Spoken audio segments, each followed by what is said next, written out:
This is Late Night. We hope you're doing well. And now, if you don't mind, we're going to get to the news. President Trump met with New York Mayor-elect Zohran Mamdani on Friday in the Oval Office. And as for how it went, I think this picture says it all. Look at how happy he is. That's the way my dad grins when the waiter finally laughs at one of his jokes. Waitress. When Mamdani was asked during a meeting in the Oval Office if he still believes President Trump is a fascist, Trump told Mamdani, quote, "You could just say yes, it's easier." Wait. So he could call you a fascist, but when I do it, you try to get my show canceled? What? What does he have that I don't? Youth? Charisma? Oh, both of those? You know, fine. When asked if he would feel comfortable living in New York City under Mamdani, President Trump said that he would. Yeah, clearly. Not only does he want to live in New York, he wants it to be bunk beds in Gracie Mansion. When asked last week if President Trump ever uses AI, White House Press Secretary Caroline Leavitt said, quote, "I don't think so. He's perfectly capable of coming up with the wrong answer all by himself." That's right. When asked last week if President Trump ever uses AI, White House Press Secretary Caroline Leavitt said, quote, "I don't think so. Oh, let me help you. He does. That isn't just really good lighting." First Lady Melania Trump supervised the arrival today of the official White House Christmas tree, and she's really excited to try out her new wood chipper.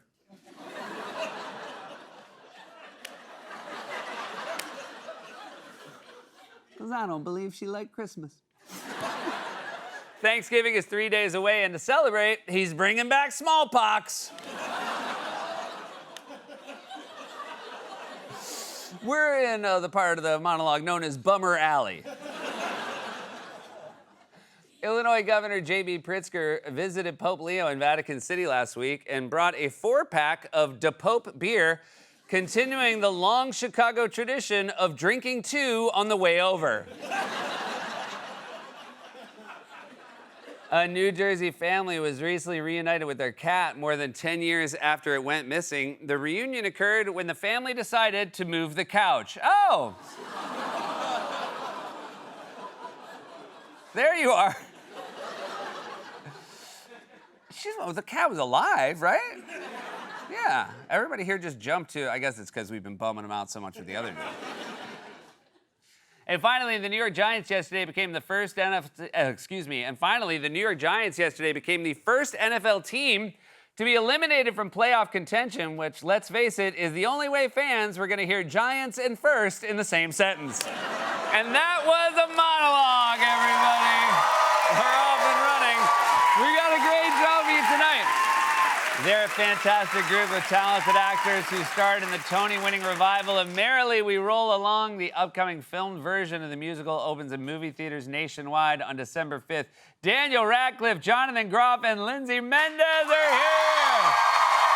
You know him from his work on SNL, High Potential, and Single Parents, as well as his roles on Broadway in Spamalot and Hamilton.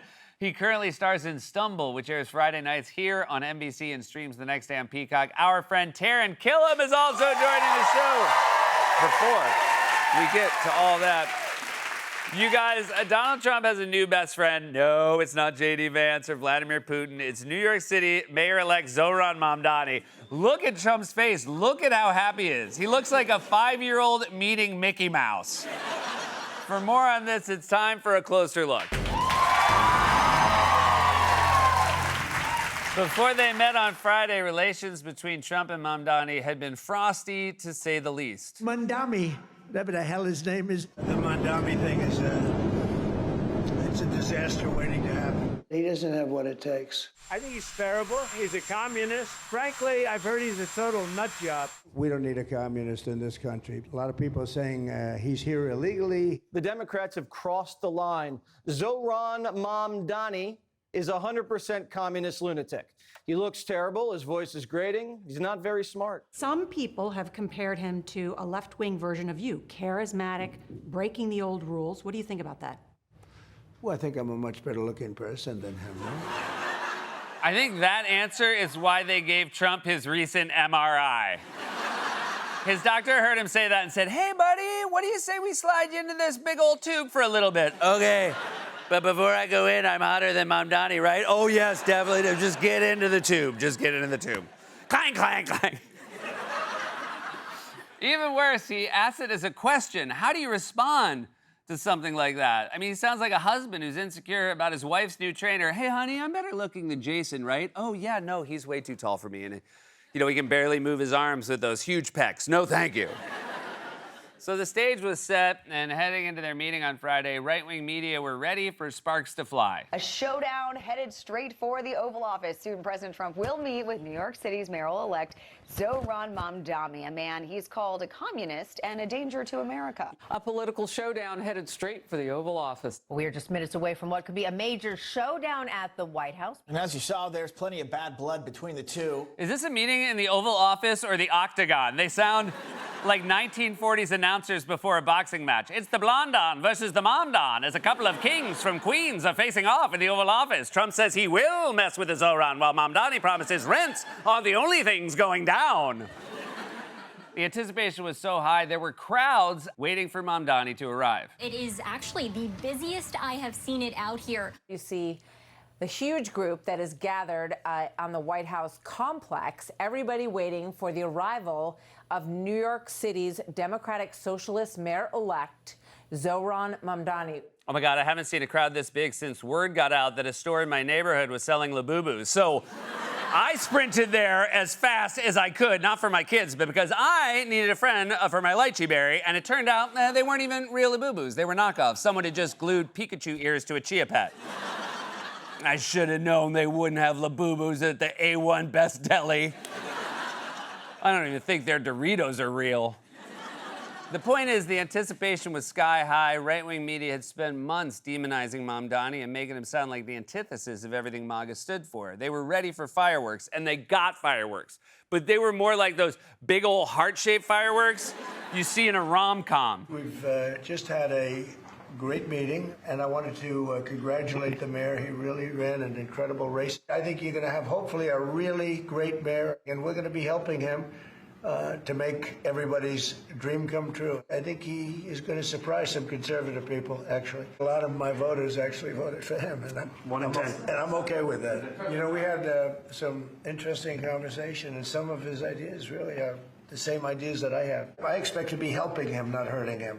A big help. I think this mayor can do some things that are going to be really great. I really think he has a chance to do a great job. Being the mayor of New York City is a big deal. I think you really have a chance to make it great. I appreciate what you're doing. Mr. President, you say you love New York City. And you know what's cool about him is that he's cool, but he doesn't act like he's cool, you know? He's like nice to the jocks and the nerds.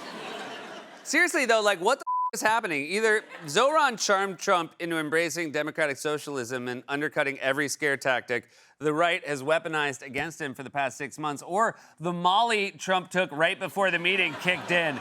You know, I just love this guy because I love everyone. I love all of you, the press. I love life. It's like I've always said, love is the answer. You know, I remember a unicorn came up to me, big unicorn, star-shaped tears pouring from his sparkling magical eyes down onto the rainbow he was riding on, and he said to me, Mr. President, sir, love is love is love. And I said, it's so true.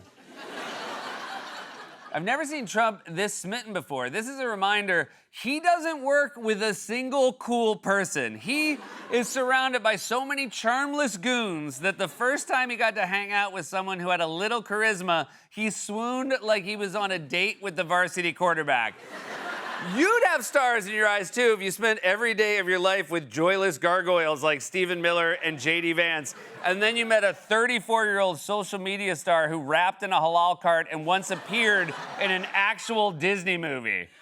I bet before they were on camera, Trump was fully running down his own administration to Mamdani. It's so nice to be with a fellow cool cat. You should see who I have to hang out with. You ever meet J.D. Vance? Piece of advice, try not to. And Stephen Miller, my God, I've started wearing Depends because every time he walks into a room, I'm so scared I myself. Hey, you want to go up on the roof? The roof is cool. We go up on the roof tonight. It's so cool. You'll love it because you're cool. In fact, there were various points during this meeting where Trump actually jumped in to defend Mamdani from reporters' questions. Mr. Mamdani, it sounds like you had a productive discussion, but just days ago you referred to President Trump as a despot who betrayed the country. You said you'd be his worst nightmare and accused him of having a fascist agenda. Are you planning to retract any of these remarks in order to improve your relationship? I've been called much worse than a despot, so it's not that insulting. Maybe I think he'll change his mind after we get to working together. Why did you fly here? Aren't trains greener? There's a bus that goes. Well, but I know, but if he flew, that's a lot quicker too. You know, I mean, he's working very hard. For him to be, that's a very long drive. I'll stick up for you. Are you affirming that you think President Trump is a fascist? I've spoken about. That's okay. You can just say okay. yes. Okay. It's easier. It's easier than explaining it. I don't mind. That is the flirtiest I've ever heard anyone say, you can call me a fascist.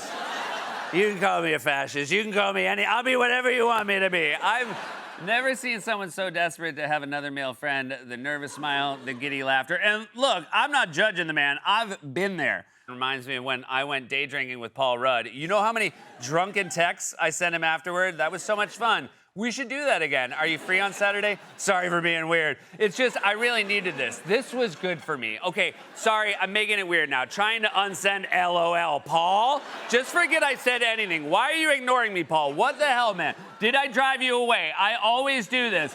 Seth, you're being kind of a fascist. I'm fine with you saying that. But the most interesting part is that Trump undercut MAGA scare tactics. Before this meeting, they've been calling Mamdani a communist dictator who would impose Sharia law. Comrade Mamdani is the face of the Democrat Party. We have an actual communist jihadist. We have a communist coming to the White House because that's who the Democrat Party elected. Republican Congresswoman Elise Stefanik is calling Zohran Mamdani, quote, a jihadist candidate for mayor. And Florida Congressman Randy Fine called him a Muslim terrorist. Mamdani is a charismatic swindler. This is going to be a crisis in the city of New York. To have a communist in there, this is the face of the Democrat Party now. And you saw that with everyone, coming in and bowing to him. New York City's dark future with this aspiring rapper turned Marxist hero at the helm. I have friends of mine in New York. My phone is blowing up. They are officially depressed and scared. A full 9% of people say that they will leave. They said if he got elected, they are going to leave New York City. Even if Sean is quoting an actual poll that said 9% of New Yorkers said they would leave, you have to take those numbers with a grain of salt because New Yorkers are always threatening to leave. Like, just last week at my bodega, I heard a woman say, $18 for a pack of Marlboros, that's it, goodbye New York forever. And then I saw her again this morning buying 2 packs, and she saw me seeing her, and she said, why don't you take a closer look elsewhere, joke boy? Anyway, her name is Barb, and she's for real one of my top 10 favorite people in the city. But you heard them, a jihadist, swindler, communist has taken over New York City. Only America First hero patriot Donald Trump can save us now. Mr. President, Republican Elise Stefanik has campaigned multiple times by calling Zohran Mamdani a jihadist. Do you think you're standing next to a jihadist right now in the Oval Office? No, I don't. Would you feel comfortable living in New York City under a Mamdani administration? Yeah, I would. I really would. What makes you comfortable? We agree on a lot more than I would have thought. I think I want him to do a great job, and we'll help him do a great job. I feel very comfortable. I would feel very, very comfortable being in New York. Sean Hannity is like, all my friends in New York are scared. And meanwhile, Trump is like, I have a friend in New York too. His name is Zohran. He's so rad. Can you imagine all the texts Hannity's getting from his friends now? Sean, you're not going to believe it. I walked past a halal truck and saw Zohran rapping with the president. Of course, it won't be remotely surprising if Trump changes his tune. We've seen it happen many times before, but the one takeaway that will last is that all the MAGA scare tactics evaporated. The right thought meeting Trump would be Zohran's worst nightmare, but it turns out meeting Zohran was Trump's dream come true. This has been A Closer Look.